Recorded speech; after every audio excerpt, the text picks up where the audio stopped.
Assalamualaikum warahmatullahi wabarakatuh. Waalaikumsalam warahmatullahi wabarakatuh. Alhamdulillahirabbil alamin. Assalatu wassalamu ala asyrafil anbiya'i wal mursalin wa ala alihi wa ashabihi ajma'in. Rabbi shrah li sadri wa yassir li amri wa hlul 'uqdatam min lisani yafqahu qawli. Subhanaka la ilma lana illa ma 'allamtana innaka antal alimul hakim.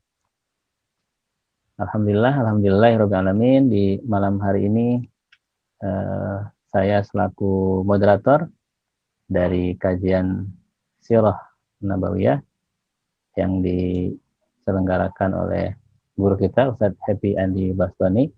Perkenalkan, nama saya Ahmad Saifillah, biasa dipanggil Fillah.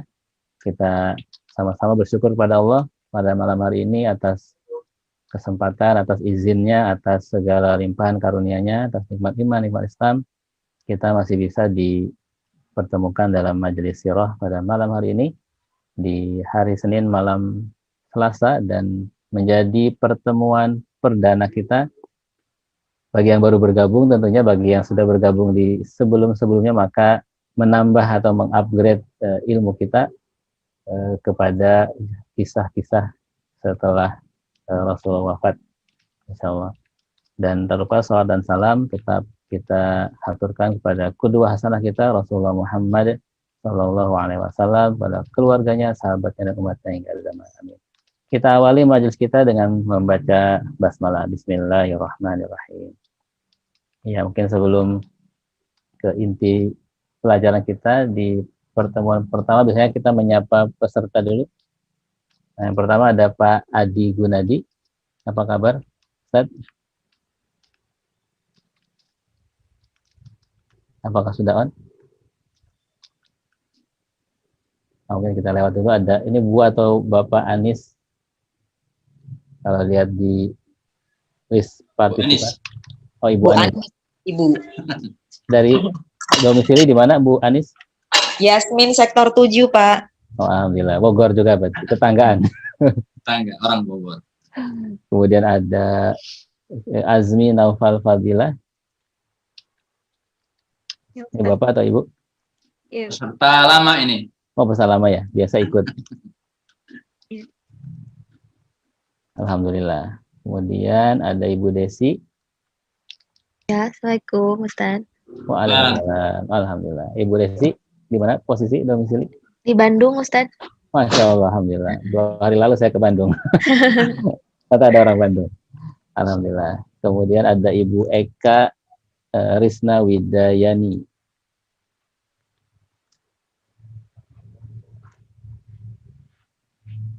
Hadir? Hadir sih, tapi insya Allah mungkin sedang berkegiatan dulu. Kemudian ada Geri DP. Ya, Ustaz. Nah, alhamdulillah. Jalan, jadi belum hidupin kamera. Siap. Siap. Baik, kemudian ada Ibu coba Inayati. Hadir, Ustaz. Alhamdulillah, mantap. Kemudian ada Pak Kurniawan. Hadir, Ustaz. Assalamualaikum. Waalaikumsalam Kang Wawan. warahmatullahi wabarakatuh. Kemudian ada Pak Lutfi Yunanto. Peserta lama ini. Wah, ini Assalamualaikum. aktif di grup ya. Waalaikumsalam. Kemudian ada Pak Muhammad Abil.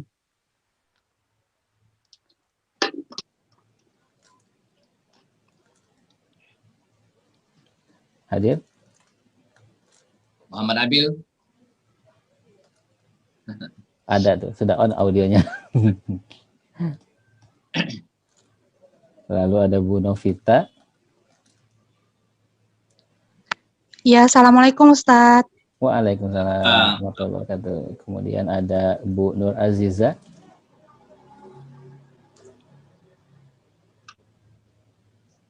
Hadir? Ini jauh dari Batu Raja, Bu Nur Aziza. Oh, Masya Allah, mantap. Kampungnya Ustaz kayaknya. Iya. Ini ada Pak Bos nih, ada Bos Oske. Ya, assalamualaikum. Waalaikumsalam. Mana sehat? Alhamdulillah sehat. Alhamdulillah. Terus Bu Nur Aziza tadi udah ya? Belum, Bu Nur Aziza. Masih off audio. Tadi masih off ya. Kemudian Bu Rina.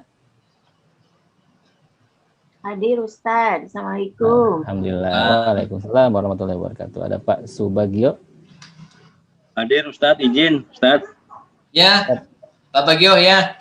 Siap. Siap Ustaz. Ya, alhamdulillah. Ini pemilik Telkom Bogor nih Pak Bagio. Oh, Masya Allah. Alhamdulillah. Jadi kalau jaringan Telkom itu termasuk IndiHome. Pindahin ke Telkom. Siap Ustaz. Kemudian ada Bu Wina Dewi. Assalamualaikum, hadir Ustadz. Waalaikumsalam warahmatullahi wabarakatuh. Alhamdulillah. Terakhir ada Pak Yogi Satoto. Assalamualaikum Ustaz. Waalaikumsalam. Ini peserta lama ini. Alhamdulillah. Jadi sementara yang bergabung di Zoom meeting ada 21 dan insya Allah nanti mungkin ada di YouTube sisanya. Nah di Kalam TV sudah mulai ada tuh yang kupu-kupu hadir. Alhamdulillah. Baik, langsung saja pada malam hari ini seperti yang sudah dibagikan di grup bahwa tema kita pada malam hari ini adalah melanjutkan peristiwa setelah Khulafaur Rasyidin, kemudian kita masuk ke khalifah atau kekhilafahan di Damaskus atau kalau dikenal dengan zaman Bani Umayyah. Dan mungkin inilah salah satu sosok kontroversial setelah wafatnya Ali bin Abi Thalib radhiyallahu anhu. Bentar. Kenapa kontroversial? Karena jarang juga nama anak-anak kita yang diberi nama Muawiyah. Nah, kita akan lebih dalam dan lebih tahu siapakah sosok Muawiyah bin Abu Sufyan ini bersama guru kita Ustaz Happy Andi Bastoni yang akan menemani dan membimbing kita memahami bagaimana perjalanan sirah dari sejak sebelum lahirnya Rasulullah, kemudian sudah sampai wafat, kemudian lanjut ke Khulafaur Rasyidin. Insya Allah kita akan lanjut terus belajar secara utuh bagaimana perjalanan Islam dari waktu ke waktu. Pada Ustaz Happy Andi Bastoni kami silakan. Baik. Bismillahirrahmanirrahim. Assalamualaikum warahmatullahi taala wabarakatuh. Waalaikumsalam warahmatullahi wabarakatuh. Innal hamdalillah nahmaduhu ta'ala wa nasta'inu bihi wa nastaghfiruh.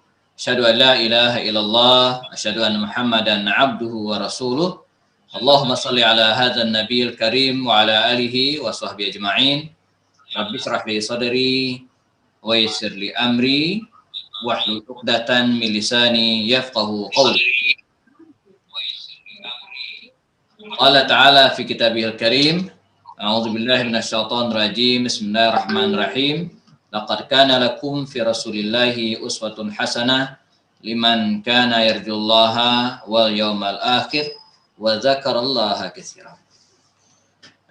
Baik, para peserta kelas online, ini angkatan keberapa ini ya? 1, 2, 3, 4 ya, kalau dihitung kelasnya ya.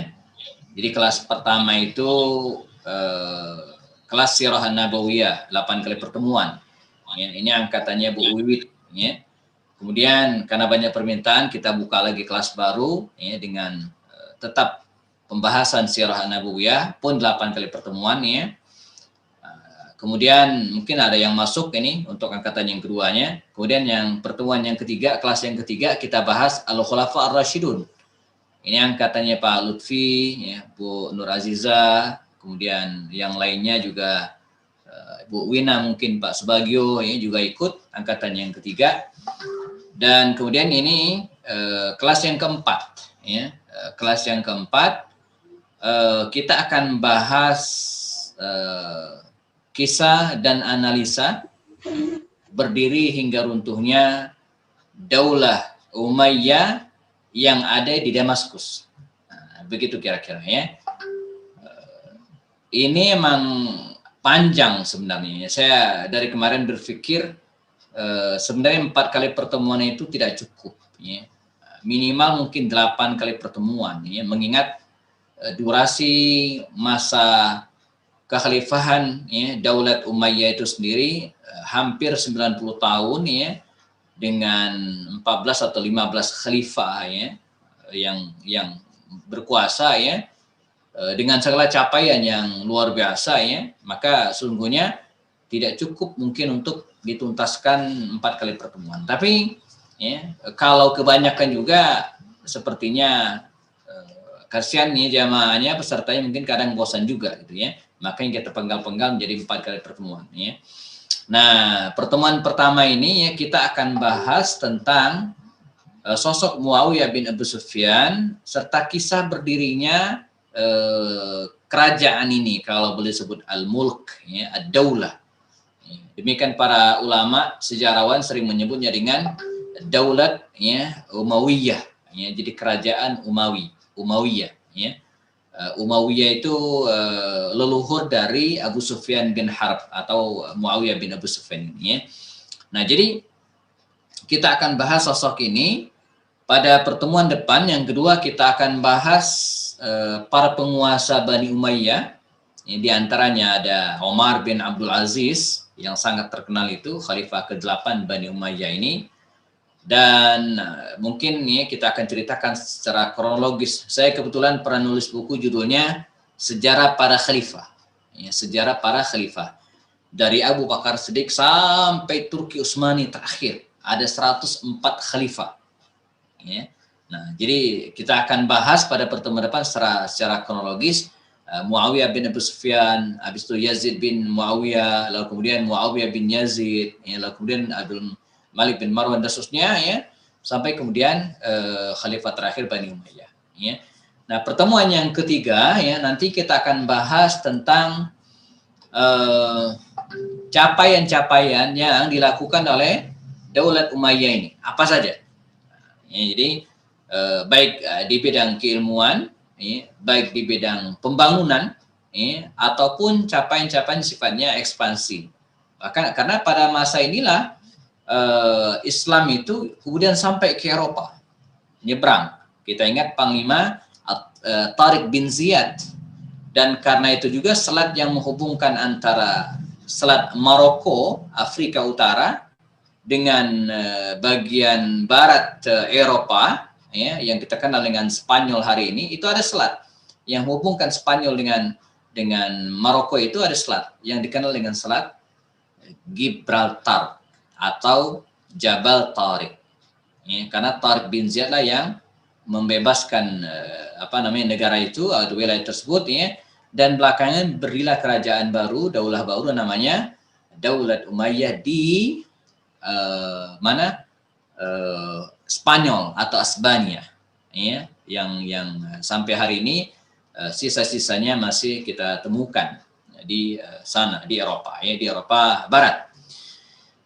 Nah, setelah itu, ya, terakhir pada pertemuan terakhir kita akan bahas asbab as-suqut, ya, penyebab runtuhnya kekuasaan ini, sehingga kita bisa jadikan pelajaran, ya, bagi kita hari ini, ya, bagaimana kekuasaan yang begitu besar luar biasa itu, ya, sampai ke Eropa jangkauannya bisa runtuh sedemikian rupa sebelum akhirnya digantikan oleh dinasti Bani Abbasiyah yang berpusat di Baghdad, ya. Jikapun memungkinkan nanti kita akan teruskan ke Daulat Abbasiyah yang ada di Baghdad, ya, dan ini mungkin yakin nih tidak mungkin 4 kali pertemuan, ya, karena masa rentang kekuasaannya 500 tahun. Jadi Abbasiyah itu 500 tahun. Jadi luar biasa, ya. Mungkin nanti kita lihat kondisi apakah kita akan anjurkan atau kemudian saya kasih clue-cluenya saja, sisanya silakan belajar sendiri, ya. Oke, baik. Kita akan bahas sosok Muawiyah bin Abu Sufyan, ya. Terus terang, ya, saya agak akrab dengan sosok ini. Dalam artian personally, ya, saya suka dengan sirah An-Nabawiyah di satu sisi, ya. Nah, di sisi lain ini adalah tesis saya. Jadi di program pasca sarjana dulu saya mengambil saya sempat 2 kali kuliah pasca sarjana S2. Pertama, jurusan pemikiran politik Islam, kemudian yang kedua adalah manajemen pendidikan Islam. Ya. Nah, pada jurusan pemikiran politik Islam, waktu itu saya ngajukan 2 judul tesis.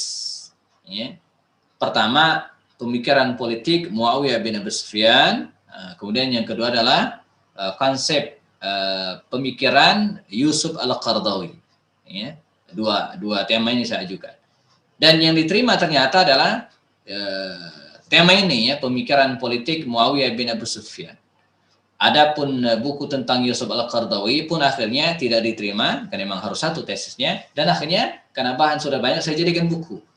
Maka terbitlah buku judulnya Fatwa Kontroversial Yusuf Al-Qaradawi. Sudah lama terbit, 2000 berapa ya, dan sudah banyak beredar, ada hampir sekitar 700 halaman tebalnya, jadi mirip-mirip dengan buku yang baru terbit, ya, buku yang baru terbit ini.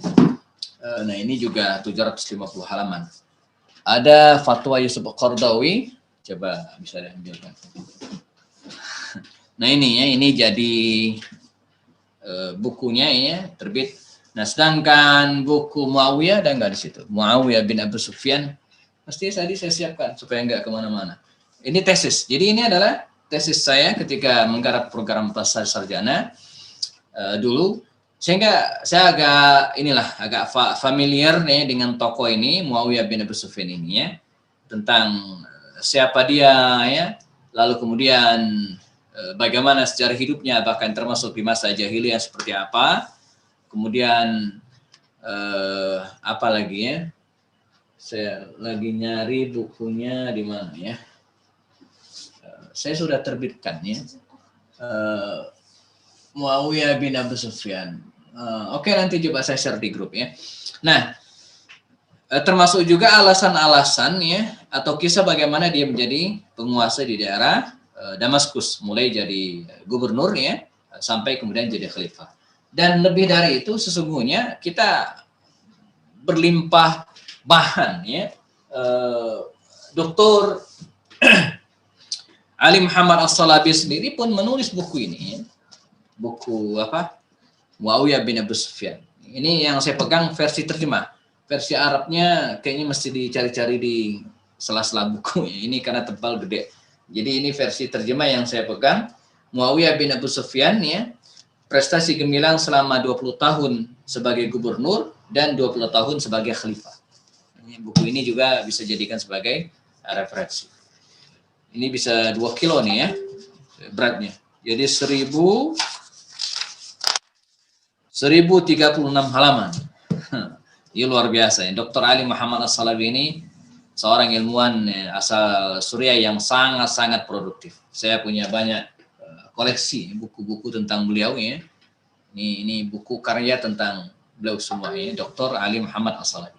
Dan itu buku ilmiah. Jadi kita tidak ragu-ragu lagi membacanya ya. Dia masukkan referensi yang sangat lengkap baik dalam catatan kaki ataupun dalam katalog ya, referensinya di belakang buku ya. Nah, oke, baik. Muawiyah bin Abi Sufyan ya, ini saya awali dari pada slide ini. Mungkin yang ada di grup ya, sebagian sudah terima. Kalau tidak nanti saya kirimkan lagi filenya. Menguak sang kontroversi ya. Jadi tadi Ustadz Ahmad Saifillah mengatakan ini sosok kontroversial ya. Mengapa kontroversial? Pertama, dia lahir dari sosok ya, keluarga, sebenarnya bukan keluarga, ayah dan ibunya lah ya. Tokoh yang sangat memerangi Islam. Kita tahu Abu Sufyan bin Harb dan ibunya Hindun binti Utbah ya. Ini 2 tokoh suami istri yang sangat memusuhi Islam ya, sejak awal berdiri atau sejak dakwah pertama di Makkah ya. Karena ayah dari Hindun itu namanya Utbah bin Rabi'ah. Ini tokoh juga yang sangat memusuhi Islam ya. Nah, ayahnya Abu Sufyan bin Harb itu pernah memimpin 2 perang di masa Nabi, yaitu perang Uhud ya, dan perang Khandaq. Nah, ini penyebab pertama mengapa tokoh ini sangat kontroversial. Yang kedua, dan ini paling penting, ya, apa itu? sikapnya menentang kekhalifahan Ali bin Abi Thalib yang kemudian menyebabkan terjadinya perang Siffin. Kita pernah bahas pada kajian tentang Khalifah Ali bin Abi Thalib. Ya, bagaimana perang Siffin, saya sebenarnya agak menghindari istilah perang ya, tapi tragedi lah ya, tragedi atau peristiwa Siffin, Waqa'at al-Siffin, sebuah tragedi perang, tidak bisa dihindari kata perang ini ya, konflik gitu ya, antara Muawiyah ya, yang tidak membaiat Ali bin Abi Thalib di satu sisi ya, dan dengan pihak Khalifah yang sah Ali bin Abi Thalib. Ini alasan kedua. Alasan yang ketiga, dan ini juga menjadi penyebab kontroversialnya, yaitu dia mengangkat putranya sendiri Yazid bin Muawiyah sebagai khalifah penggantinya.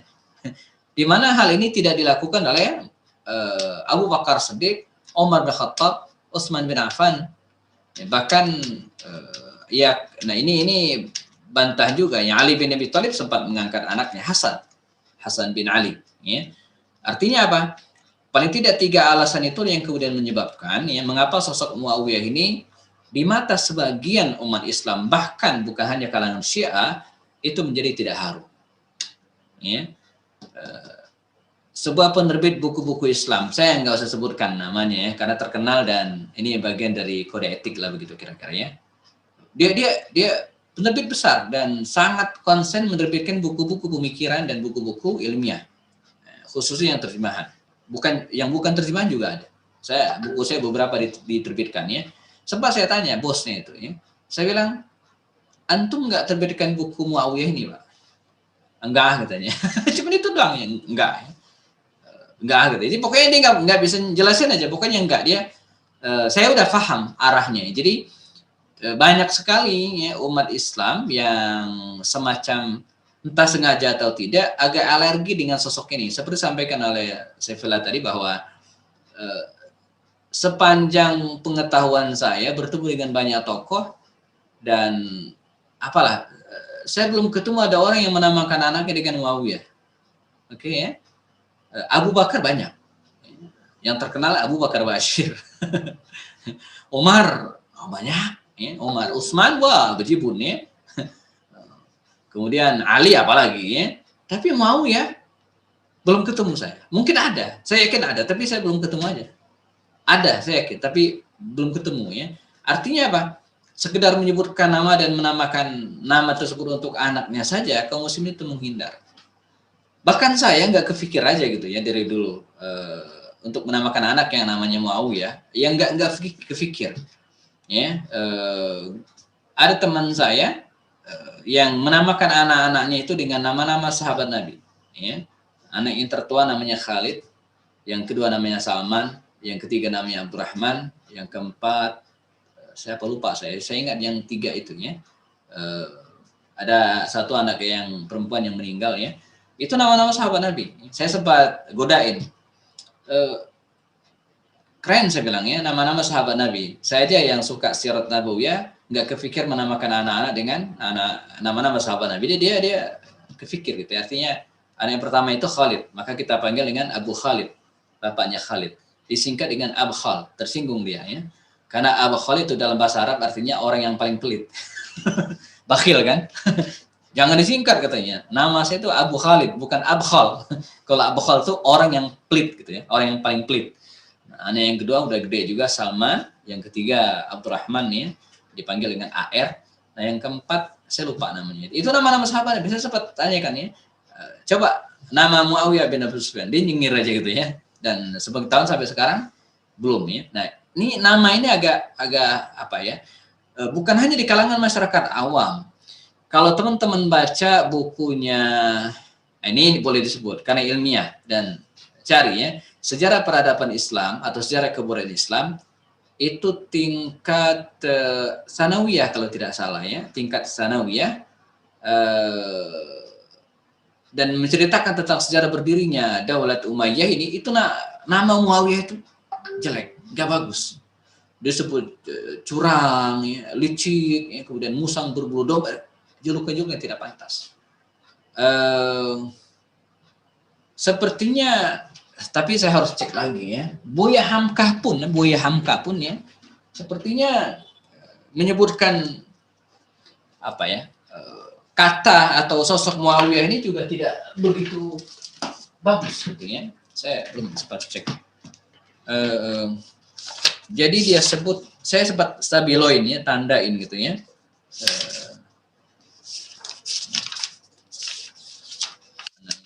Jadi ya coba saya harus cari lagi nih, saya belum sempat tandain. Tapi yang jelas di buku saya itu saya tulis ya tentang beliau, artinya sisi-sisi negatif, anggapan, bukan sisi negatif, anggapan orang terhadap sosok ini. Ya. Menjadi kontroversi, mengapa? Karena di sisi lain banyak juga pujian terhadap sahabat Nabi ini. Jadi sisi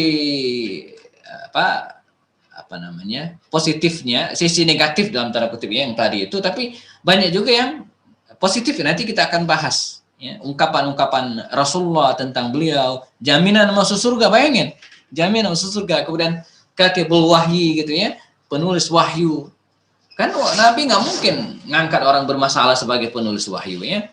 Atau Umar bin Khattab mengangkat beliau 20 tahun ya, menjadi 10 tahun di masa pemerintahan Umar dan 10 tahun di masa pemerintahan Utsman ya. Dia menjadi gubernur ya. 20 tahun, 4 kali pilkada itu ya. Kalau nggak disukain banyak orang dan bermasalah, dan pasti tidak akan bertahan lama. Dan Umar itu sangat ketat ya. Umar itu sangat ketat. Jadi kalau masyarakat bentrok dengan pemimpinnya, itu yang dipecat oleh Umar adalah pemimpinnya, bukan masyarakatnya disalahin.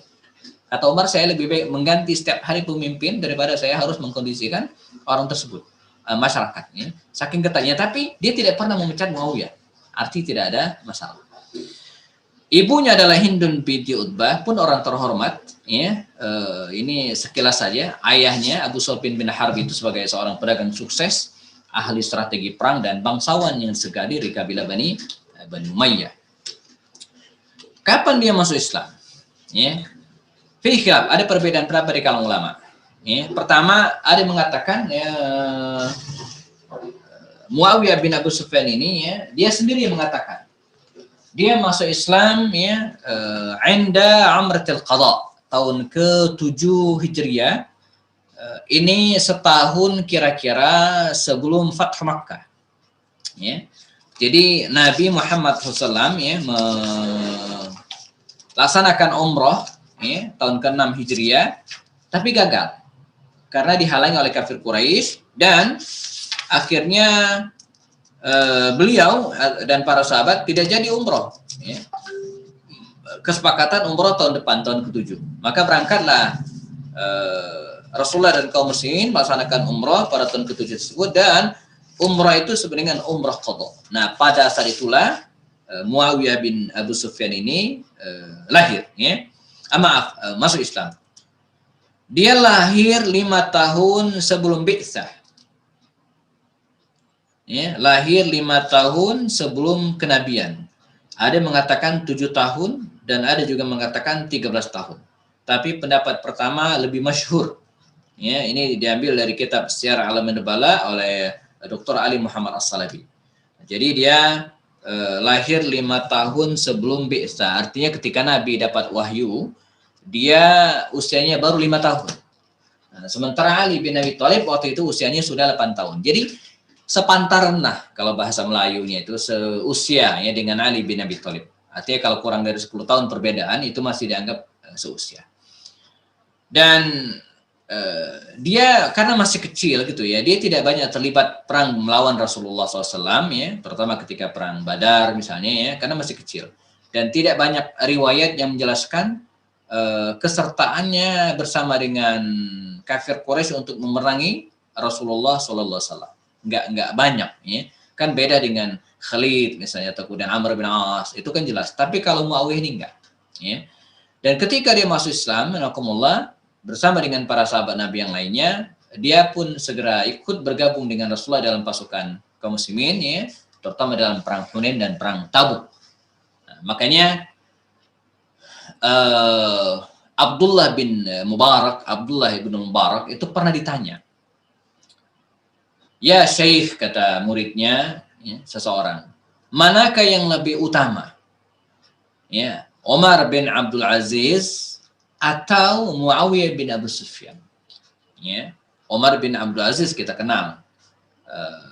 disebut sebagai Khulafaur Rasyidin yang kelima. Saking adilnya dan saking zuhud dan sederhana hidupnya, seorang negarawan yang 2,5 tahun memimpin tapi sudah membawa kemaslahatan yang banyak bagi umatnya, Umar bin Abdul Aziz, masih keturunan Umar bin Khattab radhiyallahu anhu. Kata mereka, manakah yang lebih afdal? Ya, Umar bin Abdul Aziz atau Muawiyah bin Abu Sufyan? Kata Abdullah bin Mubarak, ulama terkenal ini, kata dia apa? Wallahi demi Allah.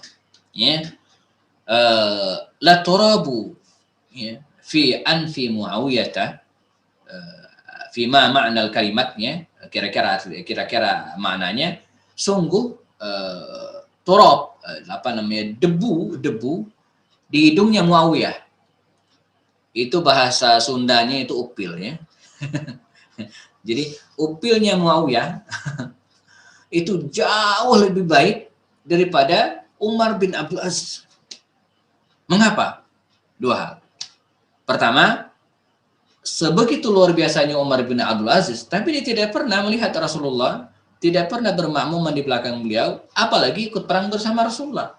Tapi Muawiyah bin Abu Sufyan, ketika Nabi mengucapkan dalam sholatnya Sami Allahu liman hamidah, maka bersama dengan kaum muslimin yang lain, Muawiyah mengatakan Rabbana lakal hamd. Artinya dia sholat bersama Nabi. Yang kedua, dia ikut perang bersama Rasulullah, terutama dalam perang Hunain dan perang Tabuk, 2 perang terakhir yang dilakukan atau terjadi di masa Rasulullah. Ya. Selepas Nabi meninggal, dia membaiat Abu Bakar Siddiq dan menjadi tentara Islam. Ikut serta karena dia juga sebagai seorang ahli strategi perang, ya, di bawah kepemimpinan Khalid bin Walid, baik membasmi orang-orang murtad, pernah kita bahas pada kisah Abu Bakar Siddiq, nanti silakan cek lagi videonya ya, untuk menaklukkan sebagian wilayah Syam sampai kemudian Abu Bakar Siddiq meninggal dunia ketika terjadi berlangsungnya perang Yarmuk, pernah kita bahas. Ketika Abu Bakar Siddiq meninggal dunia, puncaknya Umar bin Khattab mengangkat Muawiyah bin Abu Sufyan ini menjadi gubernur Syam. Menjadi gubernur Syam. Sebagai tambahan, Syam waktu itu adalah wilayah paling luas ya, dalam kekuasaan Islam. Hari ini wilayah Syam itu meliputi 4 negara. Wilayah negara Palestina, kemudian yang kedua adalah negara Yordania, lalu negara Lebanon dan negara Suriah. 4 negara. Dulu satu kegubernuran, satu provinsi. Nah, gubernurnya adalah Muawiyah bin Abi Sufyan. Berapa lama? Hampir 10 tahun atau 9 tahun lebih dikit lah. Dia menjadi gubernur Syam dan tidak pernah dipecat oleh Umar. Padahal di tempat lain seperti Basra, Kufa atau kemudian Bahrain itu berulang kali ya, digonta-ganti aja tuh gubernurnya, wali pemimpin kepala daerah. Tapi dia nggak pernah tuh. Dari awal diangkat sampai Umar meninggal, Muawiyah itu tetap. Ya, artinya dia nggak ada masalah. Ya. Secara standar, pertama standar kesalehan, artinya Umar tidak mungkin mengangkat seorang sebagai kepala daerah kalau dia tukang mabok, tukang judi misalnya, tukang tipu, yang nggak mungkin. Yang Umar itu ketat sekali. Yang kedua, dari aspek proporsionalitas. Ya, orang yang sangat profesional dalam bekerja. 2 cermin ini yang menjadi sorotan Umar ya, ketika dia mengangkat seseorang menjadi khalifah. Pertama, kesalehannya, jangan melanggar syariat, melanggar pecat. Yang kedua, ya, profesional. Walaupun dia soleh, tapi kalau nggak profesional, dia nggak profesional, dipecat oleh Umar.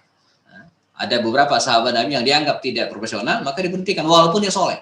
Nah, Muawiyah ini enggak, tetap dipertahankan. Ada kejadian nggak lucu sih, maksud saya unik ya. Suatu saat Umar datang nih ke Muawiyah. Saya ceritakan dalam buku saya. Dia datang ke Syam, disambut oleh Muawiyah bin Abu Sufyan ini ya, dengan kalau bahasa kita hari ini ya, kendaraan mewah ya. Kalau dulu kan kuda yang besar, tinggi, gede ya, dengan pakaian juga mewah. Begitu Umar melihat kondisi Muawiyah itu, dia menghindar, tidak mau ketemu Muawiyah. Kata Amr bin As, atau ada yang mengatakan Abu Musa al-Asy'ari, ya Umar, ya Khalifah, itu gubernur Syam, Muawiyah bin Abi Sufyan, pengen ketemu dia. Kata Umar, selagi dia berpakaian mentereng, mewah seperti itu, saya tidak akan menemui dia, kata Umar bin Khattab. Maka turunlah Muawiyah bin Abu Sufyan ini ya, terengah-engah. Dia mengejar Umar bin Khattab. Kita tahu badannya Muawiyah itu kan gendut gitu ya. Gendut, apa namanya? Iya ya, gemuk ya, dia mengejar Umar dan akhirnya Umar berhenti. Kata Umar, saya sebenarnya tidak ingin menemuimu, kata Umar bin Khattab. Dengan pakaian mewah seperti ini. Ini boros dan seterusnya. Apa kemudian kata Muawiyah? Ini alasan yang luar biasa. Ya Umar, ya Khalifah. Untuk Anda ketahui atau sebagaimana Anda ketahui, saya ini adalah pemimpin atau kepala daerah yang paling jauh dari pusat kekuasaan Islam. Dari Madinah. Paling jauh, pojok paling atas daerah Damaskus, Suriah. Paling atas. Yang kedua, saya ini katanya kepala daerah yang paling dekat dengan pusat kekuasaan musuh. Di ya, Konstantinopel, itu tinggal nyebrang doang gitu ya. Jadi saya harus punya kewibawaan, ya, punya izzah di hadapan musuh tersebut. Kalau enggak kita akan dilecehkan. Apa kata Umar? Ya, kalau bahasa Betawinya itu ya, bahasa Betawinya terserah lu deh katanya ya, gara-gara begitu ya. Jadi terserah, saya tidak melarangmu kata Umar dan tidak juga menyuruhmu. Dan tetap dipertahankan oleh Umar bin Khattab ya. Ketika Umar bin Khattab meninggal dunia, Muawiyah ini ya, kembali dikukuhkan oleh Utsman bin Affan sebagai gubernur Syam. Di tengah yang lain banyak diberhentikan, digantikan, bahkan Amr bin As, gubernur Mesir di masa pemerintahan Umar pun diberhentikan oleh Utsman, tapi dia enggak. Ya, tetap dipertahankan sampai kemudian dia Utsman bin Affan ini meninggal dunia. Ya, meninggal dunia di tahun ke-35 Hijriah. Nah, menjadi gubernur hampir 20 tahun ya, 9 tahun di masa Umar dan sekitar 11 atau 12 tahun di masa kekhalifahan Utsman. Jadi kalau total kan bisa 21 tahun namanya sebagai gubernur. Ya, nanti setelah itu dia menjadi khalifah, menjadi raja yang menaungi seluruh kekuasaan kaum muslimin ya, itu juga hampir 20 tahun namanya. Nah, perseteruannya dengan Ali bin Abi Thalib saya kira saya tidak akan bicara detail ya, karena sudah kita bahas pada pertemuan sebelumnya, tapi sebagai penekanan ya, benih fitnah pada masa kekhalifahan Utsman itu yang menjadi penyebabnya. Ya. Jadi saya ingin tegaskan ya, kalau fitnah ya, sudah menyebar itu luar biasa, bahaya luar biasa ya. Kalau fitnah sudah menyebar itu luar biasa. Bahkan belakangan atau saat-saat ini kan kita kembali dihebohkan oleh bom ya, di mana? Makassar, Sulawesi ya. Itu kalau udah fitnah udah ya. Makanya kita nggak boleh saling tuduh gitu kan ya, itu adalah perbuatan oknum ya. Jadi jangan bawa-bawa lembaga mestinya, nggak boleh gitu ya. Itu oknum, siapapun ya akan mengutuk perbuatan tersebut. Maka di Facebook saya terakhir saya sampaikan bahwa ngebom ya sembarangan itu adalah perbuatan jahat, nggak ada, Islam tidak pernah membenarkan ya. Tapi yang lebih jahat lagi adalah memfitnah orang gitu ya, yang melakukan hal itu padahal dia tidak ada hubungan apa-apa. Nah, jadi kalau fitnah sudah menyebar di kalangan masyarakat itu luar biasa. Kebenaran bisa dianggap kebatilan dan sebaliknya kebatilan bisa dianggap kebenaran.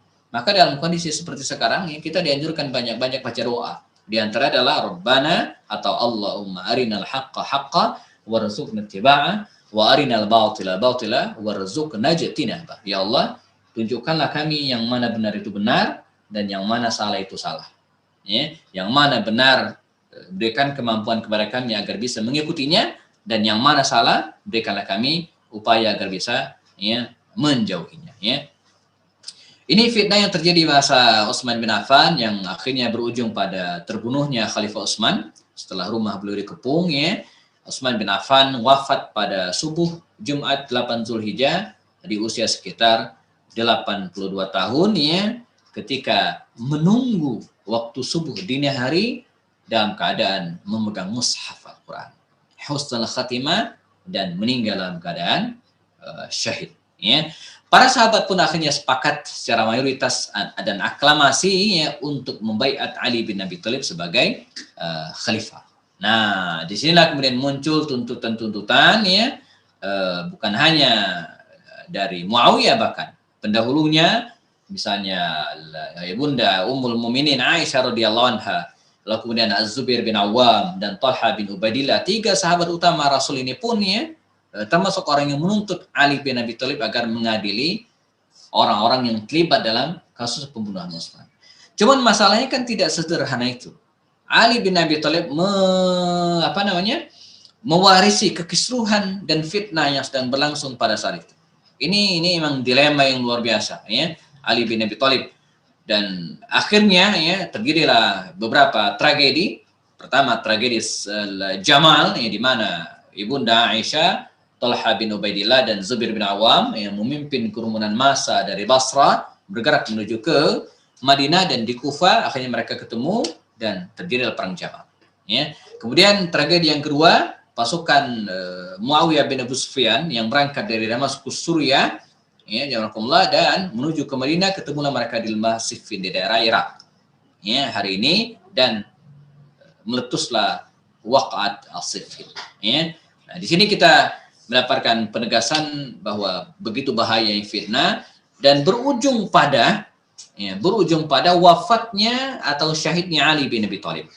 Pada kisah Ali bin Abi Thalib kita pernah ceritakan bagaimana orang-orang Khawarij yang tadinya berpihak kepada Ali, lalu kemudian keluar dari pasukan Ali bin Abi Thalib dan merencanakan untuk membunuh 3 orang ya, secara bersamaan, yaitu Muawiyah bin Abu Sufyan, Ali bin Abi Thalib, dan Amr bin As.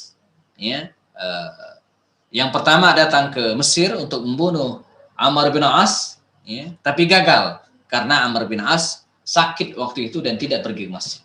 Ya. Kemudian yang kedua datang ke Ali bin Abi Thalib, ya, Abdurrahman bin Muljam namanya, dan berhasil membunuh Ali bin Abi Thalib ketika dia berangkat dari masjid menuju ke Masjid Kufah. Adapun ya, Khawarij yang ketiga yang ingin membunuh Muawiyah bin Abu Sufyan pada saat itu ya, yang pergi ke Damaskus, Suriah, dia gagal. Ya, dia sempat melukai tubuh Muawiyah bin Abu Sufyan ya, tapi akhirnya berhasil diselamatkan.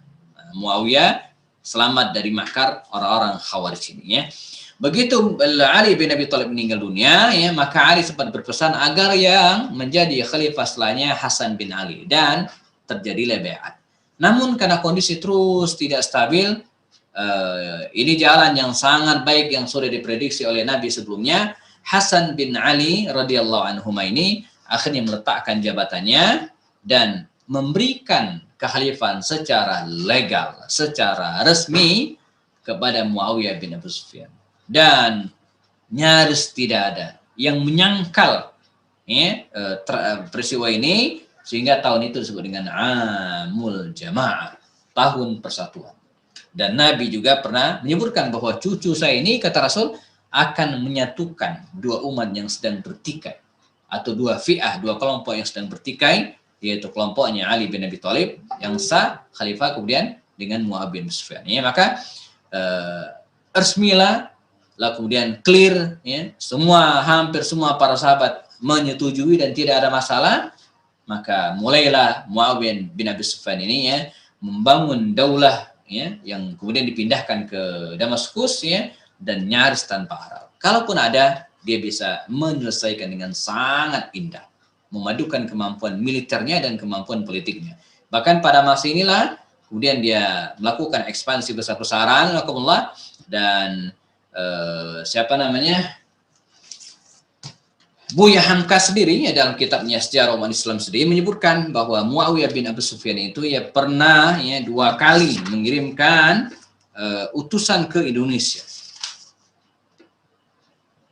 Ya, ada nggak di sini ya? Ini saya bacakan ya. Janganlah ragu bahwa ke-35 buah kapal itu adalah Arab. Meskipun dalam catatan Ferran yang disalin Profesor Skrik disebut kapal Persia. Karena pada tahun 717 Masehi, kekuasaan Arab lah, atau lebih tepat kekuasaan Islam yang telah meliputi tanah Iran. Zaman itu ialah masa pemerintahan Khalifah Bani Umayyah. Bukan ini sih. Mana ya? Sebentar. Ini udah lipatkan saya, tapi ternyata bukan ya. Jadi intinya sudah saya lipatin ya. Muawiyah bin Abu Sufyan ini pernah mengirimkan dua kali utusan ya, dan sampai ke Nusantara. Jadi perluasan demi kehidupan. Dan karena itu dialah ya, pemimpin Islam yang pertama kali menggagas angkatan laut bersenjata, dan disebutkan oleh Rasulullah. Nanti kita akan lihat hadis-hadisnya ya. Dia terus memerintah, ya, nanti prestasi coba kita akan lihat ya, kita pisahkan filenya, sampai kemudian beliau wafat di tahun 60 Hijriah. Mulai memerintah tahun 41 sampai 60 Hijriah.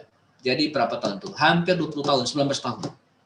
Dan ya, dia pun mewariskan kekuasaan kepada keturunannya. Nah, ini masalahnya ya. Baik. Kita teruskan ya. Di belakang nanti saya terakhir nanti ada beberapa analisa tentang sosok Muawiyah. Saya harus lihat jam juga ini ya. Jangan sampai kemalaman ya. Dia wafat dan mewariskan ya sistem kerajaan. Ya. Jadi kalau pada 4 khalifah sebelumnya, Abu Bakar, Umar, Utsman dan Ali, itu sistemnya bukan sistem monarki gitu ya. Karena begitu Nabi wafat, yang menjadi khalifah adalah Abu Bakar, dan itu tidak ada hubungan. Rasulullah dari kabilah Bani Hashim, Abu Bakar dari kabilah Bani Taimi, nggak ada hubungan darah. Ya. Abu Bakar wafat digantikan Umar, nggak ada hubungan. Umar itu bukan siapa-siapanya Abu Bakar, karena keduanya berbeda suku. Abu Bakar kabilah Bani Taimi, Umar dari kabilah Bani Adi, nggak ada hubungan. Umar meninggal digantikan Utsman pun nggak ada hubungan, ya, karena Utsman itu dari kabilah Bani Umayyah yang saudara dengan Muawiyah bin Abu Sufyan ini. Nah, Ali pun dari kabilah Bani Hashim. Nah, tetapi Muawiyah tidak, dia mengubah ya, sistem yang tadi itu dengan kerajaan. Ya, karena sejak itu ketika dia meninggal digantikan oleh anaknya, ketika anaknya meninggal digantikan oleh anaknya lagi, Muawiyah bin Yazid bin Muawiyah, dan seterusnya. Semuanya tidak keluar dari jalur nasab Umayyah, dari kabilah Bani Umayyah. Makanya daulat disebut dengan daulat Umayyah. Nah, pertanyaannya adalah, apakah itu salah? Ya. Apakah sistem kerajaan yang tadi itu terlarang? Ya. Jawabannya dua. Pertama, tidak ada aturan baku dalam pergantian pemimpin dalam syariat Islam. Ya. Buktinya, dalam bentangan sejarah kita ketemu dengan Nabi Daud, Nabi Sulaiman, dan kerajaan-kerajaan yang lainnya yang sistem kerajaan. Dan Allah menyebut Daud itu raja, Sulaiman itu al-malik gitu ya. Jadi tidak ada yang salah dalam sistem kerajaan itu. Tidak. Bahkan hari ini saya kira beberapa negara masih menggunakan sistem kerajaan. Arab Saudi, mana lagi, Belanda ya, kemudian Inggris ya. Juga beberapa negara yang lain, Brunei, nggak tahu Brunei apa kabar ya. Dan boleh ya, di Nusantara ini, Nusantara Indonesia dulu itu sistem kerajaan. Jadi itu suatu hal yang biasa, dan dalam Islam nggak ada hadis yang melarang itu, nggak ada. Kan yang penting ya raja itu kan adil gitu, itu aja tuh. Pilih mana, raja yang adil atau presiden yang zalim gitu ya. Kan bukan sistemnya, yang sistem pemilihannya itu yang penting ya. Tapi bagaimana setelah itu terwujud kesejahteraan dan kemakmuran serta keadilan dalam sebuah tatanan masyarakat ya. Nah, kemudian berikutnya dia mengangkat putranya. Apa alasannya? Saya kutipkan dari buku Dr. Ali Muhammad As-Salabi ya, bahwa ada 3 alasan Muawiyah bin Abu Sufyan ini mengangkat putranya Yazid. Pertama, ini istihad dia. Kita boleh setuju atau enggak? Namanya juga istihad. Untuk menjaga keutuhan umat. Ya. Dia khawatir kalau tampuk kepemimpinan dilepas, maka akan terjadi kekisruhan. Ya. Jadi dia sudah membangun kekuasaan Islam, peradaban Islam begitu rupa. Nah, dia khawatir kalau dia meninggal dunia, lalu di free, bebas gitu kan, artinya siapapun bisa jadi khalifah dan terjadilah mekanisme yang entah bagaimana. Nah, dia khawatir keutuhan Islam akan akan tercapek-capek lagi dan akan terberai lagi. Dan maka dia beristihad ya, supaya orang nggak berantem gitu ya. Maka anaknya yang jadi khalifah. Ini istihad dia. Ya bisa benar bisa salah, namanya juga istihad. Kita tidak bisa membuktikan emang, ya, karena emang ya nggak bisa orang dia nggak milih itu. Artinya kalau dilepaskan apakah pasti juga tercerai-berai umat Islam? Kan belum tentu juga, tapi nggak bisa dibuktikan. Mohon maaf, kita mungkin bisa berbeda, tapi ini analisa saya ya. Salah satu sisi positif dari sistem kerajaan itu mengurangi resiko konflik antar masyarakat, ya kan? Jadi yang berantem ya yang anak-anak raja itu aja ya. Kalau sistem presiden seperti sekarang kan siapapun berhak jadi presiden gitu ya. Jadi orang berpikir gitu kan bisa jadi presiden. Tapi kalau sistem kerajaan kan enggak. Jadi orang berlomba-lomba ke yang lain aja. Enggak ada yang berlomba-lomba jadi pemimpin. Ya.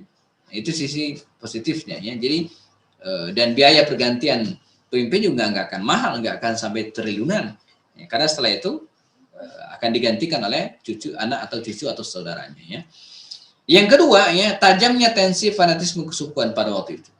Ini khawatir memicu peperangan antar saudara. Apalagi wilayah Syam yang fanatik kesukuan terhadap Muawiyah itu sangat-sangat luar biasa. Penduduk Syam itu apa kata Muawiyah?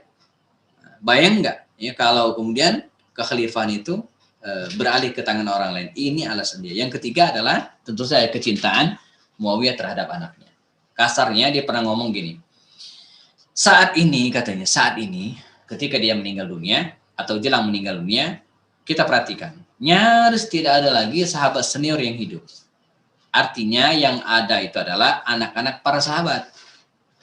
Yang mungkin mereka juga sahabat Nabi, tapi junior. Ya, misalnya Hasan, ya, Hussein, ya, Abdullah bin Zubair, Anas bin Malik, atau kemudian siapa lagi? Abdullah bin Omar. Ini kan sahabat-sahabat yang pernah bertemu dengan Rasul, tapi bukan kibarus sahabat, bukan sahabat senior, tapi anak-anak para sahabat. Seperti Abdullah bin Umar kan anak di Umar. Atau kemudian Abdullah bin Abbas anaknya Abbas bin Abdul Muttalib. Kata dia sekarang itu begitu. Nah, daripada saya milih orang lain kan sama aja, daripada saya milih anak sahabat Nabi, saya juga bisa milih anak saya gitu kan. Ini emang agak egois. Tapi ini bagian dari ijtihad dari seorang Muawiyah bin Abi Sufyan. Ya. Nah, bagaimana sikap kita? Alhamdulillah, ini saya dahulukan sebelum nanti kita bicara tentang sedikit wajah politik Muawiyah. Pertama, ya kita harus menyikapi para sahabat Nabi itu dengan sikap yang adil. Karena para sahabat Nabi itu dijamin surga oleh Allah Subhanahu wa taala. Terutama yang awal-awal masuk Islam. Was-sabiqunal awwaluna minal muhajirin wal ansar walladzina tabauhum bi ihsanin radhiyallahu anhum wa radu'an wa a'addalahum jannatin tajri tahtal anharu khalidina fiha abada dzalikal fawzul azim. Ya. Orang-orang yang masuk Islam pada awal-awal baik dari kalangan muhajirin ataupun ansar serta orang-orang yang mengikuti mereka. Ya, termasuk Muawiyah bi ihsanin dengan cara yang baik radhiyallahu anhum wa radu'an. Allah meridhai mereka dan mereka pun ridho kepada Allah. Wa a'addalahum jannatin tajri tahtal anhar. Allah menyiapkan bagi mereka surga yang mengalir di bawahnya sungai. Ya, kita dilarang memaki para sahabat siapapun dia. La tasubbu ashabi fa walladhi nafsi biyadihi law anna ahadakum anfaqa mithla uhudi dhahaban ma adraka mudda ahadihim walau nasifa. Kata Rasul, jangan kalian maki sahabatku, nggak boleh siapapun dia. Ya, demi jiwaku yang berada di tangannya, seandainya salah seorang di antara kalian berinfak, ya, mithla uhudi zahaban, sebesar gunung Uhud berupa emas. Jadi infaknya gede banget ya. Ma adraka mudda hadihim wala nasifa. Kalian tidak akan bisa mendapatkan menyamai infak para sahabat Nabi itu, salah seorang dari mereka, walaupun mereka infaknya cuma 1 mud. Jadi sahabat Nabi infak 1 mud gitu kan, kita infaknya sak gunung Uhud, itu nggak akan bisa. Ya. Mereka lebih utama. Wa an Ibnu Abbasin qala Rasul sallallahu baginda Rasul bersabda, man saba ashabi fa alaihi la'natullahi wal malaikah wan nas ajma'in. Siapa yang memaki sahabat-sahabatku, kata Rasul, maka dia laknatullah, ya, maka dia mendapatkan laknat Allah dan laknat malaikat serta manusia semuanya, ya. Nah, ini yang saya sampaikan tadi, ya. Ja'a rajulun ila Abdullah bin Mubarak, seorang laki-laki datang menemui Abdullah bin Mubarak, wa sa'ala, dan bertanya, a Muawiyatu afdala au Umar bin Khattab, Umar bin Abdul Aziz, manakah yang lebih utama, Muawiyah atau Umar bin Abdul Aziz? Faqal, dia berkata, ya, Abdullah bin Mubarak mengatakan, la turabu fi mankhari Muawiyata ma'a Rasulillahi SAW khairun wa afdal min Umar ibn Abdul Aziz. Sungguh turab, debu, fi mankhari Muawiyah, di dalam lubang hidungnya Muawiyah jauh lebih baik daripada Umar bin Abdul Aziz. Ya. Nah, ini, ya, sabda Nabi dalam hadis riwayat Bukhari, awwalu jaishin min ummati yalzunal bahr qad aujabu. Ya. Pasukan pertama dari umatku yang berperang mengarungi lautan, dan itu adalah pasukan yang dipimpin oleh Muawiyah bin Abu Sufyan. Tidak ada yang lain. Sebelumnya nggak ada. Qad aujabu, maka mereka dijamin, dipastikan masuk surga. Ya. Yang berikutnya, para sahabat Nabi juga mengatakan, misalnya Sa'ad bin Waqqas, tak pernah saya melihat seorang yang lebih pandai memutuskan hukum selepas Utsman daripada tuan pintu ini, maksudnya Muawiyah. Ya.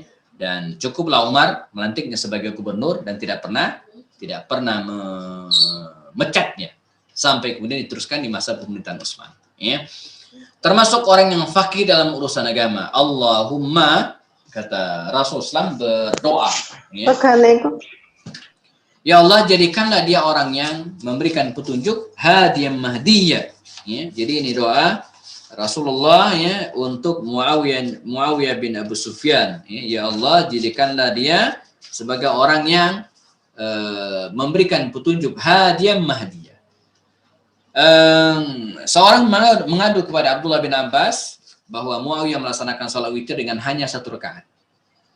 Biarkan, semuanya dia seorang yang fakih. Ya, jadi ada riwayat bahwa Muawiyah ini jamaah, dia melaksanakan salat witir 1 rakaat. Mengapa?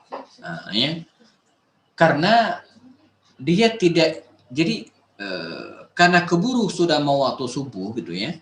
Sementara dia telat, saking tidak mau absen semalam pun dari sholat witir, 1 rakaat dikerjain.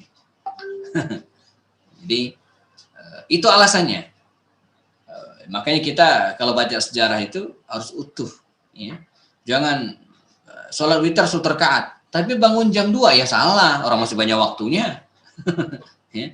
Jadi Muawiyah itu melakukan hal itu karena dia waktunya mepet gitu, ya, maka dia cuma 1 rakaat. Kan kita biasanya minimal 3, ya.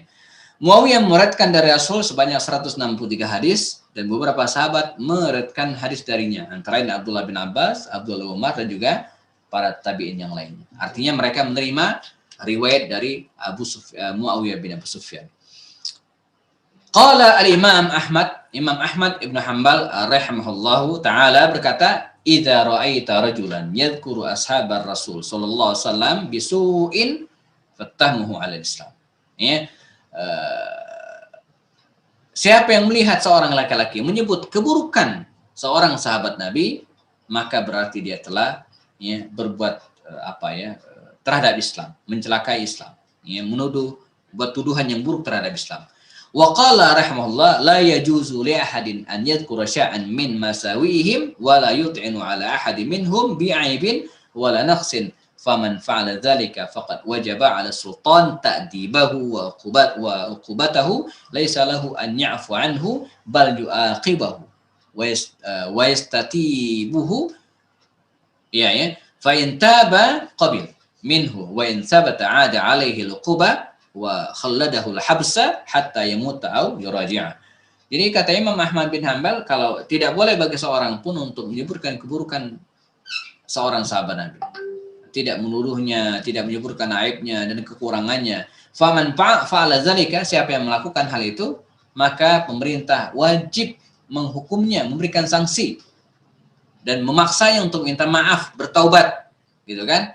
Kalau taubat diterima, kalau tidak, maka tetap mendapatkan sanksi, ya, wa khalladahul habs, bahkan dikurung selama-lamanya, ya. Jadi dimasukkan ke penjara hatta yang muta, sampai dia meninggal atau yuraji' atau kembali kepada pendapatnya awal atau bertaubat dari pendapatnya. Ya.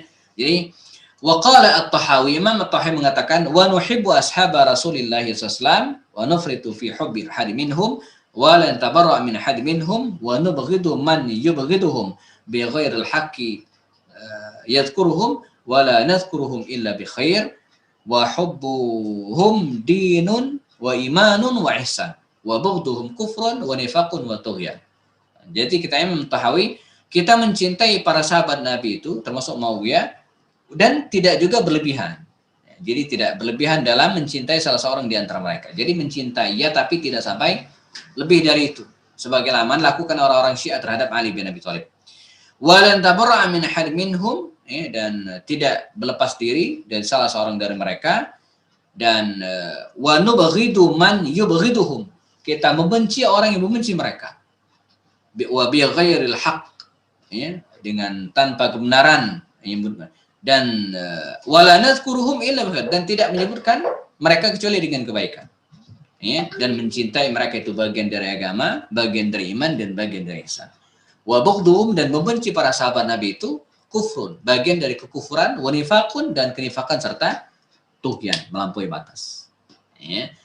Bagian terakhir, wajah politik Muawiyah bin Abu Sufyan, beberapa karakter beliau. Pertama, Muawiyah bin Abu Sufyan ini jamaah sangat peduli terhadap kesejahteraan rakyat. Dia sangat care, apalagi dari keturunan orang kaya, bapaknya Abu Sufyan bin Harb. Dan hari ini teori seperti ini penting. Bahkan ada kalimat, kalau Anda pengen kekal, pengen dipilih terus dalam sebuah jabatan, salah satu yang harus lakukan adalah peduli terhadap kesejahteraan rakyat. Ini teorinya ya. Maka mohon maaf dengan segala kekurangan, dengan segala catatan Orde Baru Pak Soeharto, tapi salah satu hal yang disukai dari beliau itu dia memikirkan ini memikirkan kesejahteraan rakyat. Kalau korupsi bla bla itu sih catatan hitam lah gitu ya.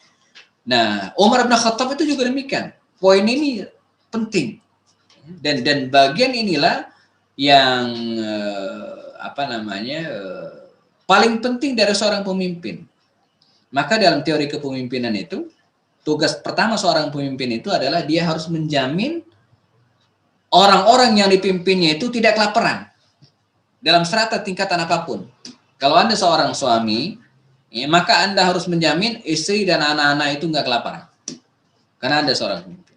Kalau Anda seorang RT misalnya, maka Anda harus menjamin orang-orang yang berada di RT tersebut dijamin tidak ada yang kelaparan, apalagi di masa pandemi seperti ini. Ada Pak RT di sini, pastikan di RT-nya minimal tidak ada yang kelaparan. Dan RW juga demikian. Kalau Anda seorang presiden juga demikian, pastikan. Dan Muawiyah sangat peduli terhadap kesejahteraan rakyat, dan ia selalu memikirkan kebutuhan rakyat. Jangan sampai ada yang kekurangan. Yang kedua, tegas terhadap musuh politik yang membahayakan. Ini yang membuatnya agak otoriter. Ia berprinsip lebih baik membunuh satu orang daripada gara-gara satu orang itu terjadi perang yang menyebabkan seluruh ribuan orang. Ini masuk akal banget. Jadi lebih baik, jadi kalau ada yang membahayakan dirinya gitu kan, diselesaikan. Bila perlu, diberesin. Jadi bahasanya, lebih baik saya membunuh dia, satu orang gitu kan, daripada kalau membiarkan dia akan terjadi perang dan akan menyebabkan ribuan orang terbunuh. Ini logis banget Kadangkala ia membungkam musuh dengan cara yang tidak diketahui oleh orang lain. Ini emang agak kasar Dia tahu-tahu udah baik dengan caranya atau baik dengan cara ekstrim gitu kan, entah dibunuh atau disingkirkan atau dengan cara apa atau dengan cara-cara yang lunak gini. Pernah ada seorang tokoh, saya lupa namanya. Dia dikenal sangat vokal. Sering memaki-maki Muawiyah, menjelek-jelekan Muawiyah, baik di forum-forum majelis ta'lim atau mungkin khutbah-khutbah. Dan ada yang laporan, si fulan, Muawiyah, itu rajin banget gitu menjelek-jelekan. Jadi, dia gitu ya, Muawiyah. Nah, apa lakukan Muawiyah? Dia kirim utusan untuk memanggil orang itu ke istananya. Maka ya datanglah orang tersebut ke istananya, diajak masuk ke dalam kamar khusus gitu kan, berdua saja.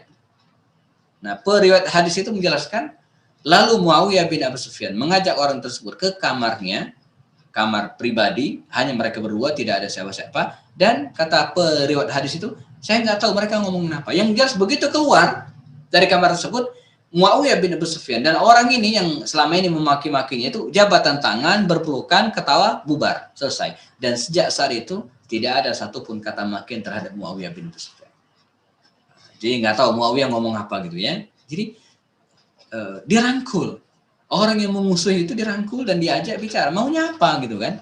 Maka pernah saya tulis di majalah saya dulu ketika masih aktif sebagai wartawan, menghadapi orang yang kita tuduh sebagai teroris bla bla itu ya, ajak aja panggil. Dia pengen apa? Jangan-jangan dia nggak punya kerjaan, kita kasih kerjaan. Dia pengen menegakkan syariat Islam. Ayo, gimana caranya kita ngobrol? Ya. Atau jangan-jangan dia pengen mendirikan pesantren, kita bikinin gitu ya. Daripada ngeracokin.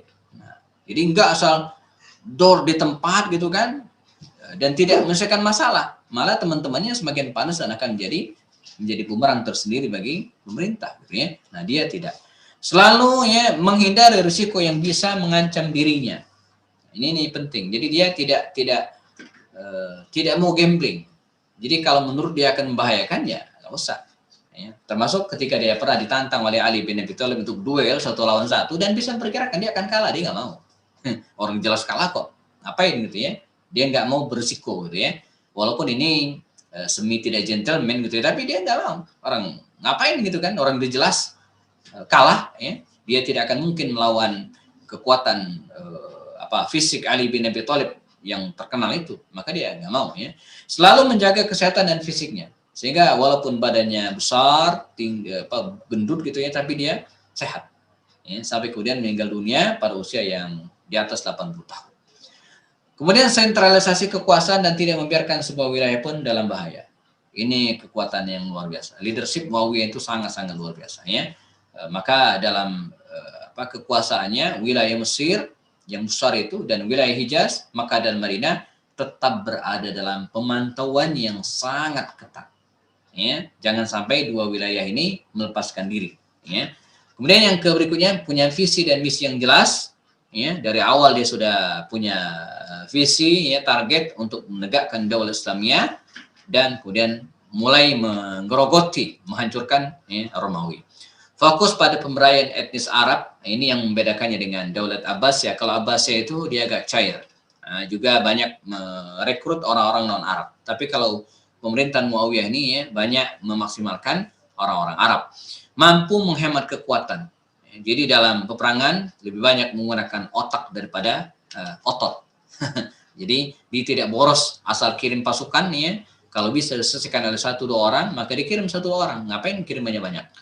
Ya. Jadi dia bisa memanage negara dengan demikian rupa sampai kemudian bertahan ya sampai dia meninggal dunia di tahun 60 Hijriah. 9:15 menit. Kita ada waktu 15-20 menit untuk memperdalam tema ini. Alhamdulillah, silakan. Jika ada pertanyaan atau hal lainnya yang terkait dengan tema kita hari ini, saya serahkan kepada Ustaz Ahmad Sifila untuk memimpin diskusi kita. Dari saya dicukupkan. Assalamualaikum warahmatullahi wabarakatuh. Waalaikumsalam warahmatullahi wabarakatuh. Alhamdulillah. Yang lain mau sambil ngopi silakan. Nah itu. Saatnya kita sesi sharing dan diskusi. Seperti biasa sudah tersedia room chat dari Zoom meeting dan juga bisa mengaktifkan audio untuk berinteraksi atau bertanya langsung pada Ustaz, dipersilakan. Alhamdulillah nih sudah ada nih Ustaz, dari Pak Yogi. Kayaknya udah disiapin banget ini, udah lengkap kata-katanya. Yang pertama, tanpa mengurangi penghormatan kepada para sahabat, Ustaz, bagaimana penyikapan terhadap pendapat bahwa Muawiyah berambisi untuk menggantikan saudara sepupu Utsman bin Affan, dan bahkan ada yang berpendapat Muawiyah tidak memperdulikan surat pemberitahuan kekhalifahan yang dikirim oleh Ali bin Abi Thalib, sehingga pada ujungnya bertemu kedua pasukan dalam tragedi Siffin. Yang kedua, bagaimana kisah Hasan setelah meletakkan jabatan dan hubungannya dengan peristiwa perang Karbala antara Yazid bin Muawiyah dengan Husain bin Ali. Dan jika pendukung kelompok Husain itu Syiah, apa alasan mereka seakan masih terawat kebencian peristiwa tersebut sampai saat ini? Oke. Baik, bismillah ya, sampai biar tidak menumpuk. Bu Wiwit juga mungkin ada beberapa pertanyaan di YouTube. Zoom ya, maaf YouTube ya, nanti kita cek sama-sama ya. Yang di Zoom dulu ya.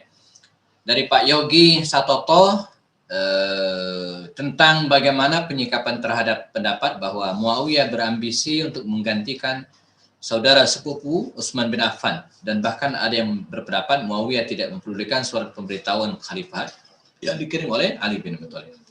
Jadi satu hal yang harus dikelirkan bahwa penolakan Muawiyah bin Abi Sufyan terhadap bukan penolakannya, keengganan Muawiyah bin Abi Sufyan untuk membayar Ali bin Abi Thalib itu ya bersumber dari tuntutannya ya untuk mengadili pembunuh Utsman bin Affan.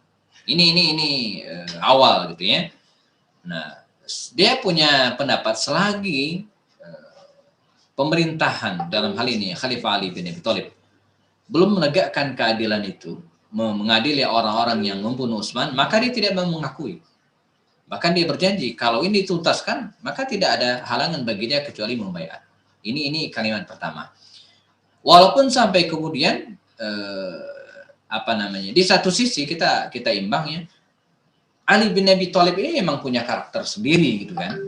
Ketika dia ingin memberhentikan Muawiyah ya, karena dia tidak mau membaiat Ali bin Abi Thalib, maka Ali berniat ingin memakzulkan, mengganti Muawiyah ini ya, dengan mengirimkan beberapa utusan 2 atau 3 kali ke sana.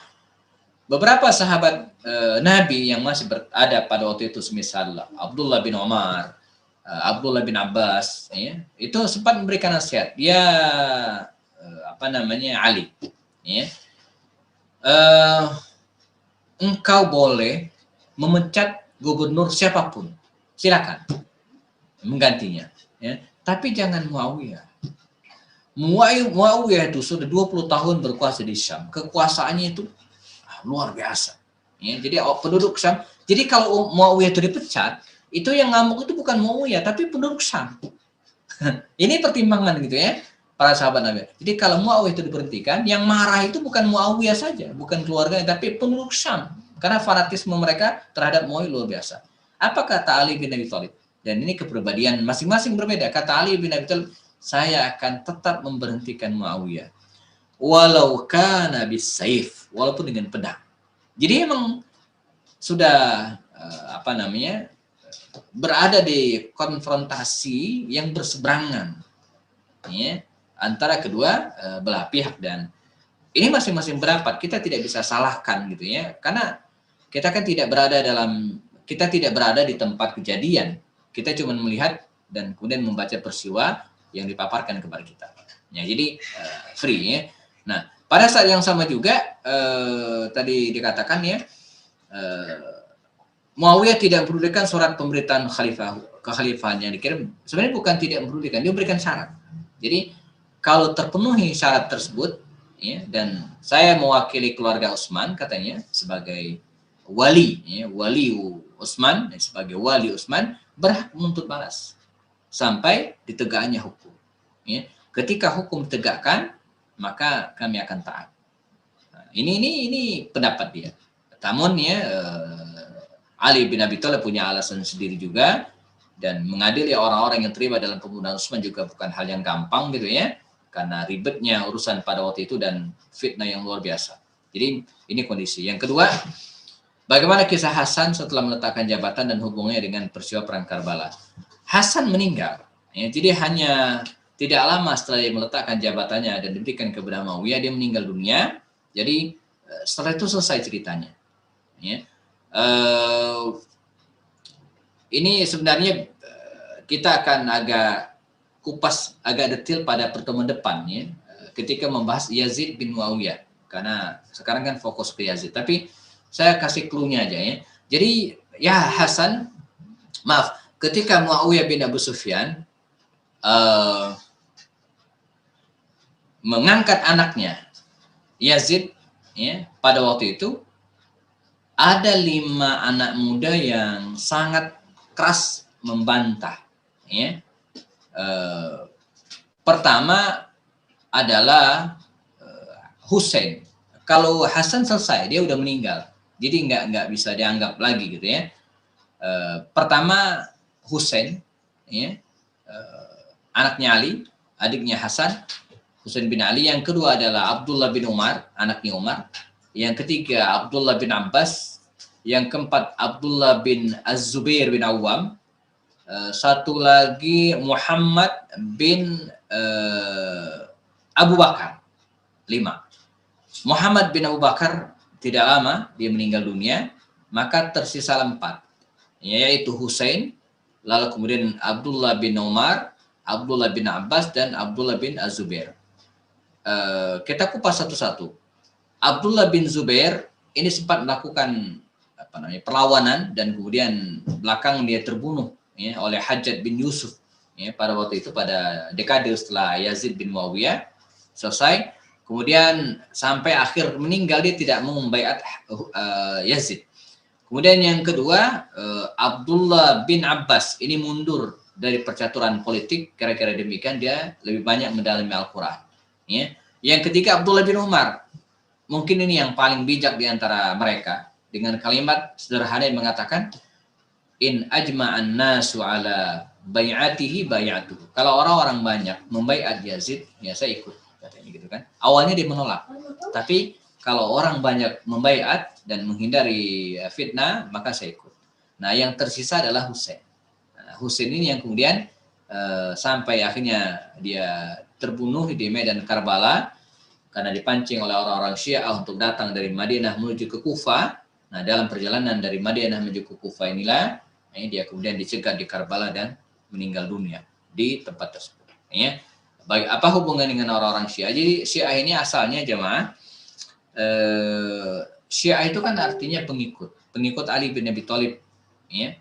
Nah, awalnya mereka berpihak kepada Ali, tapi karena ketika Ali terbunuh, maka dendam mereka memburu luar biasa. Begitu juga dengan ketika Husain terbunuh, ya, ini semakin menimbulkan kebencian kepada mereka. Pilihan-pilihan politik kekuasaan tadi berubah menjadi ideologi sampai hari ini. Maka orang-orang Syiah itu ya sangat membenci orang-orang yang berseberangan politik dengan Muawiyah. Maka suka dengan Ali bin Abi Thalib. Maka suka saya ingatkan ke teman-teman yang berkecimpung dalam dunia politik, itu jangan baperan gitu ya. Jadi biasa aja. Nah, jadi dalam berpolitik itu jangan baperan dan kemudian dianggap ke dalam hati, santai aja gitu kan. Santai, ya. Beda pilihan itu biasa, ya, dan masing-masing harus saling menghormati. Jadi jangan gampang soalnya karena dia beda pilihan politik dengan kita, dia jadi kafir, ya enggak begitu. Apalagi istihad politik yang bisa salah bisa benar dalam waktu yang 5 tahun gitu ya. Jadi bisa jadi apa yang kita pilih 3 tahun kemarin bisa jadi salah. Dan itu istihad kita masing-masing. Kemudian dari saya coba tengok ini dari YouTube. Dari YouTube ya. Dari Bu Wid, banyak sekali. Izin nanya Ustaz, apakah kisah Muawiyah ini yang menjadi latar belakang kerajaan Arab Saudi sampai sekarang ini sistem pemerintahannya monarki? Nggak ada hubungan. Ya, jadi yang menganut monarki ini banyak, bukan hanya Saudi. Dari dulu ya, di Indonesia ada kerajaan Majapahit, Sriwijaya, itu kan monarki semua. Keistimewaan yang seperti apa yang membuat Umar dan Utsman tetap mempertahankan Muawiyah selain pernah satu masa bertemu Nabi, kesalehan dan profesionalitasnya? Iya, keistimewaan mungkin dari aspek ini ya, leadership ya, seorang Muawiyah. Jadi Muawiyah itu politikus ya, pemimpin gitu ya, yang ulung ya, sehingga dia bisa memimpin wilayah paling luas, wilayah Syam pada waktu itu. Jadi itu mungkin alasan 2 khalifah ini mempertahankan dia. Jika masa Muawiyah pernah mengirim utusan ke Indonesia, berarti benar juga kisah tentang hubungan diplomatik kerajaan Nusantara dengan daulah Islam kala itu. Iya benar, ada hubungan gitu ya, walaupun tidak secara kenegaraan gitu ya. Dan Suatu hal yang pasti, kerajaan Sriwijaya di Palembang itu ya, pernah melakukan surat menyurat dengan Umar bin Abdul Aziz, Khalifah Bani Umayyah. Jadi jelas sekali gitu ya. Saya juga setuju pakai sistem kerajaan. Kefakihan Muawiyah itu belajar di manakah? Apakah gurunya Nabi langsung? Ya betul. Jadi dia berguru langsung, bertemu dengan Nabi langsung, serta dengan para sahabat Nabi yang lain. Apalagi salah satu dari saudaranya, saudara yang beda ibu ya, yaitu Ummu Habibah, itu merupakan istri Nabi. Jadi dia ini ya iparnya Rasulullah. Jadi karena salah seorang istri Nabi namanya Ummu Habibah atau Ramlah bintu Abu Sufyan, itu merupakan saudara dari Muawiyah bin Abu Sufyan. Ya. Berapa tahun masa kekuasaan Daulah Umayyah? Ya. Daulah Umayyah ini dari tahun 41 ya, sampai 132 Hijriah. Berapa tuh? Ada 90? Ya, sekitar itulah ya, 90 tahunan. Bagaimana perilaku ayahnya Muawiyah, Abu Sufyan dan istrinya setelah masuk Islam? Ya. Jadi begini, kedua orang tuanya ini, Muawiyah, Abu Sufyan dan Hindun binti Utbah ini ya, awalnya emang adalah yang sangat masuk Islam. Tapi begitu masuk Islam, hasuna Islamuhum. Semua kemampuan yang selama ini dikerahkan untuk memerangi Nabi, begitu dia masuk Islam dibalik. Ya. Contohnya, pada perang Uhud, Hindun binti Utbah itu kerjaannya apa? Ya, memimpin para wanita, ya, memberikan motivasi kepada para pasukan perang, masak untuk kebutuhan mereka, guna melawan kaum muslimin, Rasulullah. Hal yang sama dilakukan juga ketika terjadi perang Yarmuk, memimpin pasukan wanita, ya, memotivasi para sahabat untuk berperang, persis seperti yang dilakukan ketika perang Uhud. Bedanya, kalau dalam perang Uhud dia berjuang untuk memerangi kaum muslimin, tapi ketika dia masuk Islam, khusus dalam perang Yarmuk gitu kan, tahun ke-13 Hijriah, dia memanfaatkan segala potensinya untuk membela Islam. Ya. Itu. Yang kedua, Abu Sufyan juga demikian. Kalau Abu Sufyan pada dua perang Uhud dan Khandaq pernah melawan kaum muslimin, ya, maka semua kemampuan strategi perang dan seterusnya itu dikerahkan seluruhnya untuk Islam ketika mereka berlawan dengan orang-orang Romawi dalam perang Yarmuk ataupun perang-perang setelah. Ya, bahkan dalam perang Yarmuk itu ya, Abu Sufyan itu dia terdepan. Ya, jadi Abu Sufyan yang sudah lanjut usia itu berada di depan, sehingga saking di depannya ketika mereka dihujani anak panah oleh Romawi, salah satu anak panah itu menancap di matanya Muawiyah. Maka di akhir hayatnya Muawiyah itu buta sebelah. Jadi emang agak jelek lihatnya. Jadi orang yang buta sebelah itu kan kalau salah satu yang ditutup kayak bajak laut gitu ya. Maka kalau jamaah lihat filmnya Umar, itu pada ujung-ujung itu kan ada Muawiyah, ada Abu Sufyan tuh. Abu Sufyan tuh yang nggak enak aja lihatnya. Jadi satu matanya buta ditutup kena anak panah itu dan seperti bajak laut ya. Tapi dia keislamannya bagus sampai kemudian dia meninggal dunia. Jadi intinya apa? Semua potensi yang dia lakukan, kerahkan selama untuk memusuhi Islam, ketika dia masuk Islam itu digunakan untuk membela Islam. Ya. Ada lagi sebelum kita cukupkan?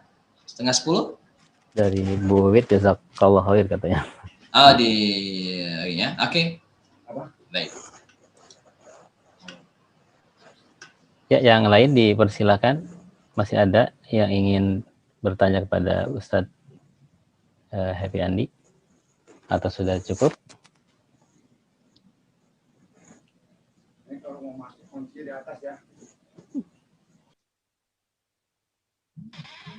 Cukup?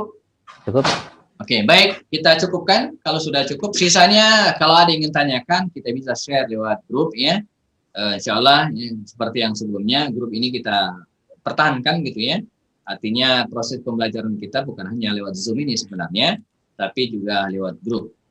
Mohon maaf kalau misalnya ada pertanyaan atau ada hal-hal yang saya low respon, ya mungkin saya sedang mengajar dalam perjalanan, tapi selama ini seingat saya gitu kan, tidak ada yang tidak direspon ya, dan kita bisa belajar sama-sama. Dari saya cukupkan, kita ketemu lagi di Jumat malam dalam serial mengenal ya pemimpin Daulat Umayyah di Damaskus. Ada 14 khalifah kita akan bahas insyaallah. Dari saya cukupkan, billahi taufik, saya serahkan ke Ustaz Saifullah. Assalamualaikum warahmatullahi wabarakatuh.